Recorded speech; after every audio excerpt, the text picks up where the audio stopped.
So good to have you join us today. Hello and welcome to Business Daily. I'm Lee in Seoul. Before we get started, let's first get a quick check of today's highlights.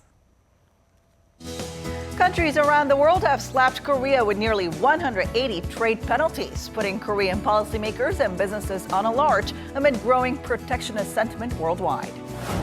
With the summer heat scorching here in Korea, worries over soaring electricity bills grow, leading to a fresh debate about the country's power billing system.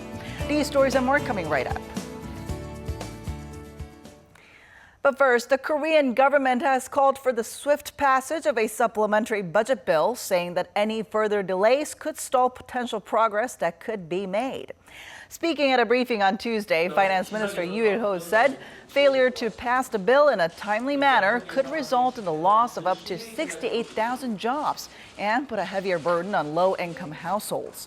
In June, the government announced a budget supplement worth roughly $10 billion to cushion the impact of the government's push for corporate restructuring, as well as to boost job creation.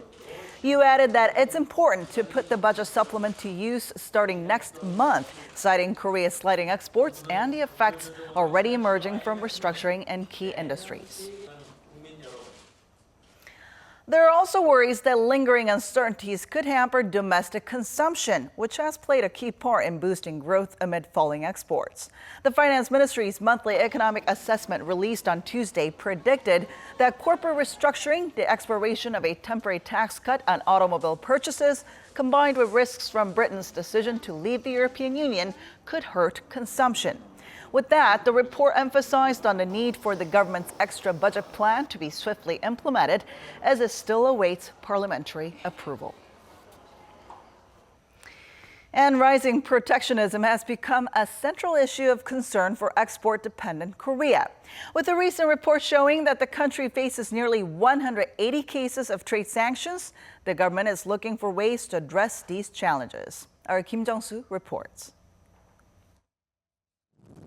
Facing resurgent protectionist measures from other countries, Korea's trade ministry says it will work to reduce the number of trade sanctions leveled against its industries and resolve ongoing legal disputes.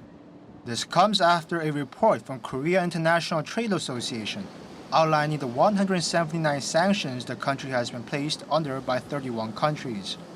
Anti-dumping regulations accounted for the bulk of claims against Korea, reaching 125 cases, while safeguard measures which placed tariffs on imports that may hurt domestic markets trailed second with 47. Sanctions in the form of anti-subsidy duties ranked third with 7 cases. In terms of countries, the report showed India leveled the most sanctions against Korea with 32 claims, followed by the United States with 23. Steel and metal industries were hit heaviest with 87 measures against them, followed by chemical companies and textile producers. The steel industry in particular was recently slammed by the U.S. Department of Commerce, with its largest steel producer, POSCO, being subject to a 61% tariff on its hot-rolled steel plates, announced late last week. In light of these mounting troubles for Korean exporters, the Trade Ministry organized a meeting for industry insiders and officials from the Foreign Ministry, saying it will provide support and guidance for local companies looking to address these regulations. The ministry also said it will look into deploying special task force teams abroad so it can further track and analyze relevant trade measures in other nations. Kim Jung-soo, Business Daily.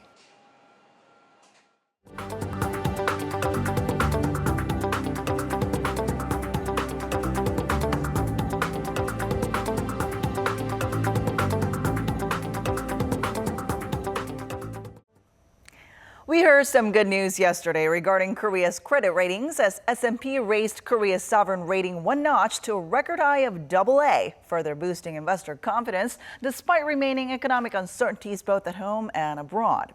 And to tell us more about this, Professor Yang Jun-seok from the Catholic University of Korea joins us in the studio today. Hello, Professor. Happy to be here. All right, so how do the three major credit rating agencies, Standard & Poor's, Moody's, and Fitch, rate each country? And tell us how it also sets the tone for investor confidence in that market. Okay, well, technically, this is a sovereign credit rating. So what that means is that they're rating government bonds.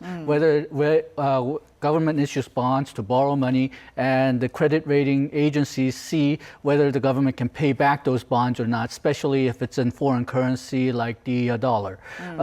So it looks at things like growth, tax receipts, government expenditures. It doesn't necessarily put that much weight on, say, the welfare issues, because that is not necessarily important for foreign investors to get their money back. But still, raising the credit rating means that they have good feelings on future growth and the future government solvency. Overall, it means that they have confidence in Korean economy. Now, this latest upgrade actually follows an upgrade from Moody's back in December. So at this point, we're wondering, how does Korea compare with other major economies? Well, just looking at S&P, Korea, UK, and France all have the AA rating. But Korea is a bit better off because, well, for UK and France, they have put a pessimistic rating on it. So there's a possibility that they will lower the rating in the near future. The countries which have better credit ratings than Korea is actually very few. The United States, Germany, Canada, Australia, Singapore, and Hong Kong. So in that sense, S&P are looking at Korea very optimistically. And just yesterday, the Kospi index actually headed for its highest close in 9 months after S&P upgraded Korea's credit rating. So looking at past cases, how does Korea's, credit ratings affect the Kospi? Well, not as much as you would figure. Temporarily, for a few days, it rises, but then it differs depending on what news you get. So sometimes it continues to rise and sometimes it falls. And if you think about it, that's natural because, well, Moody's, S&P's, these ratings agencies make their ratings mostly based on statistics and public information. And those are available to everyone. So it's mostly baked into the market.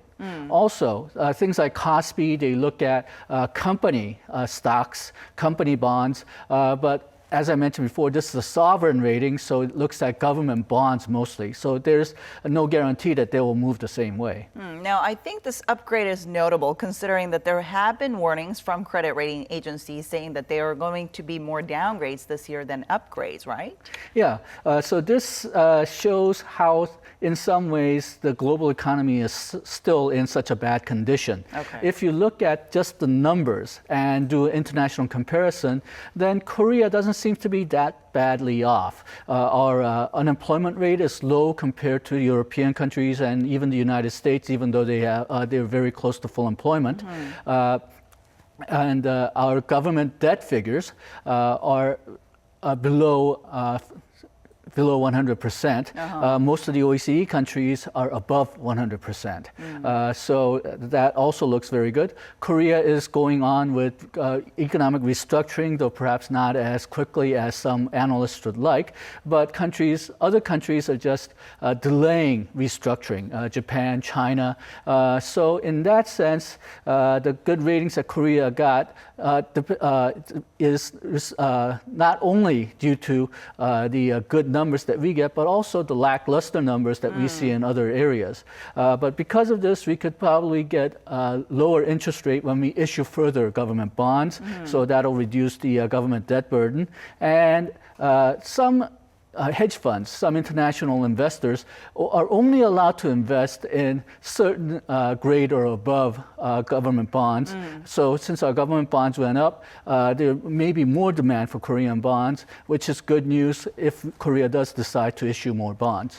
Now, but then the South Korean economy actually continues to face growing geopolitical risks, including potential provocations from North Korea, as well as there are heightened tensions with China concerning the THAAD issue, as well as growing trade protectionism worldwide. So were these uncertainties taken into account in this recent decision by the S&P? Well, it was taken into account, but compared to other countries, I think S&P determined that we're better off. we can get over them more quickly. For example, exports has been falling off for Korea, but our trade surplus and current account surplus has been continually in the black. And if you want to pay back the government debt, it's the surplus that really matters. Now, we have a lot of potential problems with China because of the THAAD situation, but right now it's making itself felt not necessarily in exports overall, but rather in the areas of visas, which may have an impact in the future, but not right now. And in the area of, say, movies and music concerts, which are, while there may be potential big markets in the future, right now it's less than 1% of China-Korea trade. So I think those dangers do exist, but I think compared to a lot of other countries, the dangers are not that bad. So all in all, you're saying that credit ratings don't necessarily reflect forecasts for future growth. Well, if you look at the credit rating agencies, the credit ratings that they gave for the last 15, 20 years, there has been a lot of criticism that credit rating agencies do not accurately reflect the state of the economy. For example, they could not predict the 1997 Asian financial crisis. They could not predict the subprime mortgage problem in the US. They could not determine that the Greek economy was in such a bad condition. So they have been coming under a lot of pressure. And I think because of that, I think this is good news. It reflects the known variables, but it does not necessarily reflect the unknown variables. So it's good news, but we shouldn't have too much trust in it. We should not be too complacent about the future. Now, what kind of factors would affect Korea's ratings from here on out? Okay, well, the S&P report did mention a problem of the household debt. It does not directly affect the sovereign debt, but if Korea gets into an economic problem because of the household debt, then sovereign debt will be affected as well. So they're concerned about that. They're also concerned about potential growth in the government debt in the future. But for now, Korea, compared to the other countries, are doing very well. They did mention problems with North Korea, but it's as always.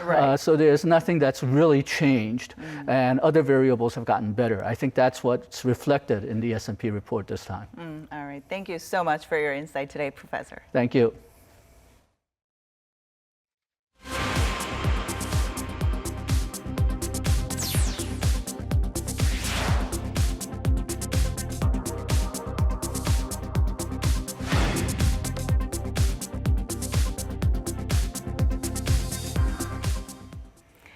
Korea has been melting under the summer heat for weeks now, driving up electricity use to record levels in recent days. Despite the high demand, data from the energy industry and power supplier KEPCO show that the wholesale price of electricity has in fact reached its lowest rate in 7 years, partially due to cheap oil. The system marginal price of electricity in June was 65.31 per kilowatt hour, but it's unlikely that savings will be passed on to consumers, as the industry sees this as an exception than a rule. And in fact, power consumption is expected to peak this week and next week. Nonetheless, many are thinking twice before switching on their air conditioning and concerns about unpredictable electricity bills. And our Eunice Kim explains why and also gives us some tips to keep cool while conserving energy. Hot, hot, hot. Korea has been under an unusual heat wave, even proving deadly for some. The sweltering conditions are forecast to continue well into September, according to the country's weather agency. But it's not just the summer heat that's blistering, so are electricity bills under the progressive billing system. Households in Korea pay a different rate according to how much they use.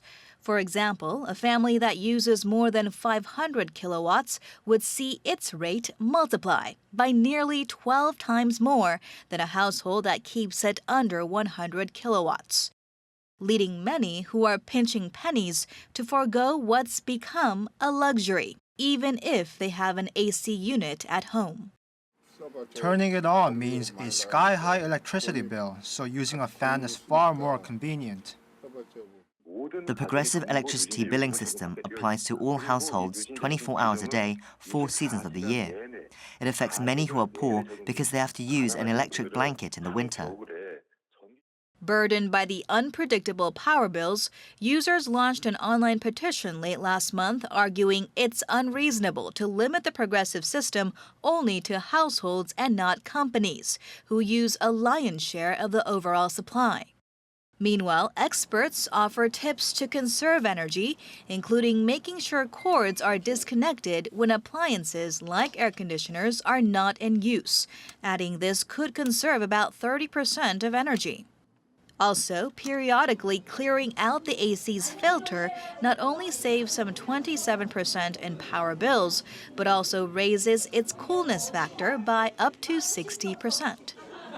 26 degrees Celsius is the recommended temperature for households, and turning on a fan simultaneously can help cool down a space faster. Eunice Kim, Business Daily.